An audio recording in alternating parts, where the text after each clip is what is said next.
Nesta aula, nós vamos diferenciar a corrente real da corrente convencional, né? A gente já sabe o que é uma corrente real, mas a gente vai reafirmar o que é uma corrente real e nós vamos aprender por que nós não utilizamos a corrente real, por que nós utilizamos uma convencional, de onde surgiu e como que eu vou fazer para identificá-la. Quando dizemos que a corrente elétrica ela é constituída pela movimentação ordenada dos elétrons, né? Nós estamos falando justamente da corrente real.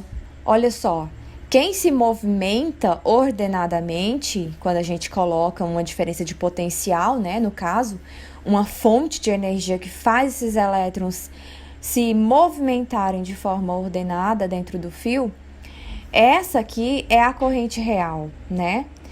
E os elétrons, que são cargas negativas, eles vão sair, então, do polo negativo, que a gente chama de menor potencial. Então, eles saem do polo negativo. Olha, eu vou colocar o mouse aqui. E eles vão do polo negativo em direção ao polo positivo. Por quê? Porque a gente aprendeu que cargas negativas, elas são atraídas por cargas positivas. A gente já sabe que existe uma interação no campo eletrostático e tudo mais, a gente já estudou isso. Então, isso é o sentido real da corrente. É o que nós sabemos que acontece dentro de um fio, né? É a realidade. Mas nós não utilizamos isso aqui quando a gente vai fazer as nossas contas, os nossos esquemas, os nossos desenhos. Nós não utilizamos a corrente real. O que a gente utiliza então? Por questões históricas, né, que remontam à época de Benjamin Franklin, onde Benjamin Franklin fez uma experiência em que ele colocou uma chave amarrada no fio de uma pipa, estava chovendo naquele período e caindo muitos raios na região. Ele queria fazer uma experiência em que ele conseguisse detectar um raio, né, por meio desse condutor que estava amarrado nesse fio. Ele considerou com essa experiência que a eletricidade era produzida por um fluido elétrico. De acordo com o que ele viu no raio e tudo, né? Nessa época, então, esse nome pegou, né? Fluido elétrico.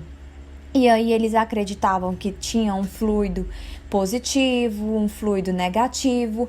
E foi daí também que surgiu as contribuições que até hoje nós utilizamos, né? Que positivo atrai negativo, positivo com positivo se repele, negativo com negativo se repele, etc. Acontece que, de acordo com esses estudos e toda essa historicidade que aconteceu na época, houve uma convenção onde aconteceu uma reunião entre os cientistas, eles se encontraram, se reuniram, conversaram e entraram em um consenso.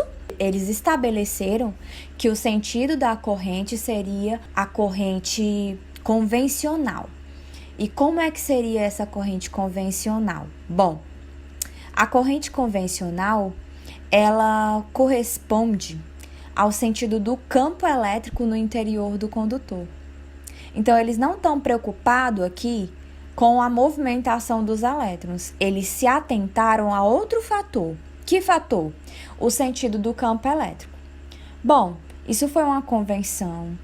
Isso é uma norma, a gente tem que seguir isso. Então, por questões históricas, nós consideramos o sentido da corrente sempre com o mesmo sentido do campo elétrico. Vocês lembram que a gente estudou o sentido do campo elétrico? E a gente viu que as cargas positivas têm o campo elétrico voltado para fora e as cargas negativas têm o campo elétrico voltado para dentro? E então o sentido é sempre do positivo para o negativo? Pois bem, a corrente, quando a gente for desenhar no nosso circuito elétrico, ela sempre vai partir do positivo para o negativo, da pilha ou da tomada, do gerador que tiver no seu circuito, certo? Então, esse é o sentido que a gente vai utilizar na prática agora. Sempre partindo do positivo para o negativo. Exemplos, professora? Trouxe exemplos sim para vocês. Um exemplo que a gente já viu, por exemplo, aqui nós temos um gerador. Sei porque aqui tem o símbolo do gerador que a gente utiliza.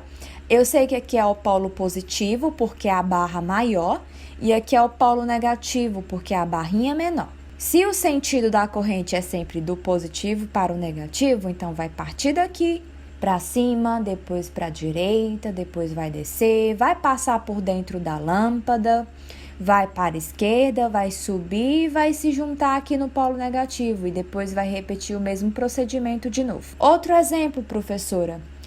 Aqui a gente tem uma bateria. Polo positivo, polo negativo, polo positivo, polo negativo. Bom, parte do positivo para o negativo. Sempre vai ser assim, gente. É uma convenção. Eita, e agora que a gente tem um circuito que não é simples, que é um circuito mais robusto, que tem aqui 4 resistores, não é isso? Aqui eu tenho um nó, percebe? O que vai acontecer? Primeira coisa, identifique o gerador. Opa, identifiquei, tá aqui. Por que eu sei que é o gerador? Por causa da unidade de medida, volt. O volts, ou volt, como são 12, a gente chama 12 volts. Essa unidade de medida, ela é a unidade de medida da tensão elétrica. Essa tensão elétrica, ela só é possível devido à diferença de potencial causada pela presença do gerador no circuito. Então, eu sei que aqui a barrinha maior e a barrinha menor fica embaixo, então tá aqui, positivo em cima, negativo embaixo.